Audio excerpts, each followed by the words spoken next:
Fixing my homemade helicopter part 6, and in part 5 I explained a concern with using universal joints and the non-uniform velocities they produce at dissimilar angles. Lots of comments in that video and a few suggesting using flexible drive couplings instead. Let's explore that idea. I did have a flexible drive coupling installed previously, but used it in a different way. I only wanted the soft cushioning effect of using such a drive, and I didn't need or want it to articulate in any way. As we know, the part I made to restrict the articulation of the flex coupling failed, and then everything got destroyed. But this time the suggestion is to use it as intended, and to also facilitate the articulation of the rotors. The first question to answer is, can this type of coupling facilitate up to 4 degrees of angular misalignment? I contacted a manufacturer who shared a datasheet detailing a maximum angular misalignment of 4 degrees. 1 degree is the maximum allowable constant misalignment, and 4 degrees is the maximum transient misalignment. I have no concerns using this coupling on the lower joint instead of a universal, and it could be possible to use it on the top joint. The only thing I'm worried about is the effort it takes to flex the joint. I don't want to increase the force required to tilt the rotor. The question is then, do I go for a flexible coupling both ends and chance the flex force required, or have a flexible coupling on the bottom and a universal on the top? With a universal joint on the top, I would have to accept the possible rotational velocity vibration issues with using that type of joint. While I'm considering that, let's make some tricky driveshaft components.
Next, I want to turn this into this.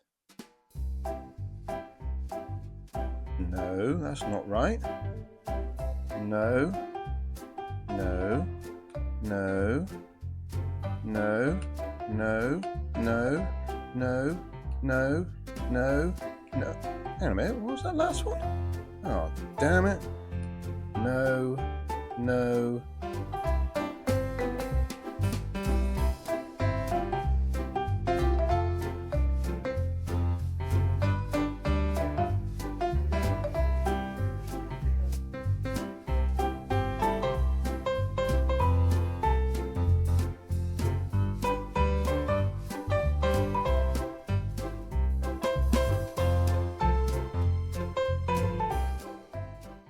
It's been suggested in the comments that I have a dry shaft coming off here with a reduction, so another reduction up here going up to a pulley up here.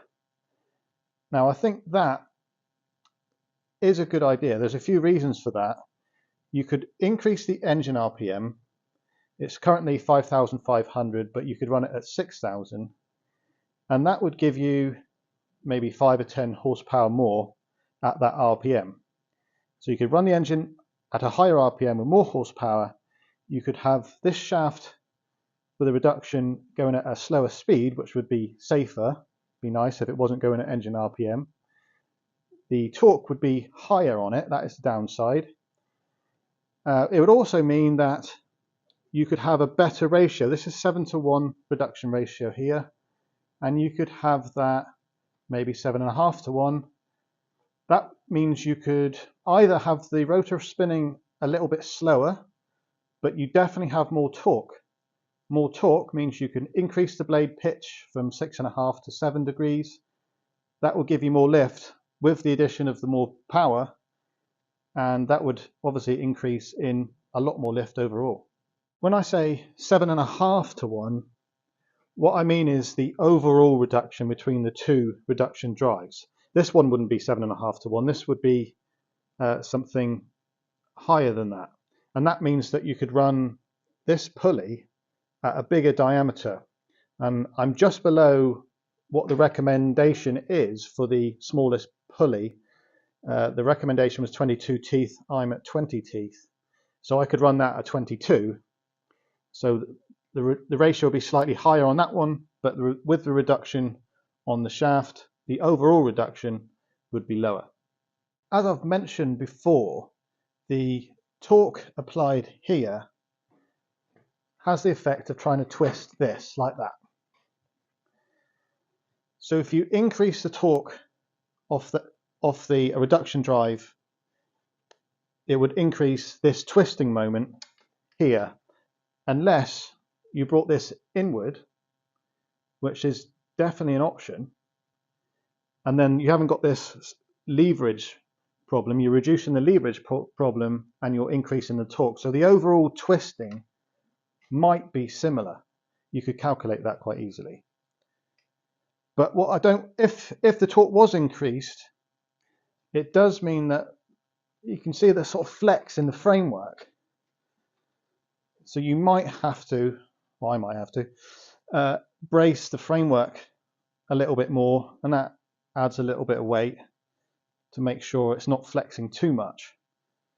You can't have too much flex because this shaft coming up here, I want to be as in line as possible. Other things to bear in mind would be that it will still be a plunging shaft, but there will be less travel on it, which would be a good thing. But the torque would be increased, so we need to make sure that the torque can still, or the drive shaft can still take that torque. Extra tension on the belts. There'll be more torque on things like this rotor head piece, this rotor shaft in the middle, more torque on that. That needs to be calculated as well. It's not a huge amount more, it just needs to be checked. Another consideration is, how am I going to mount a reduction drive off here? There's not an awful lot to sort of mount off. You'd have to figure out some way of getting a housing, like the Mosquito Air, I think, has a centrifugal clutch to a synchronous belt. There's a reduction drive right off the engine, and they found a way to mount a framework to encase that that drive. So it's definitely possible. It would mean shorter belts, but this overhang here has to be counterbalanced by the weight at the front. So if you had less of that, you'd need less weight there.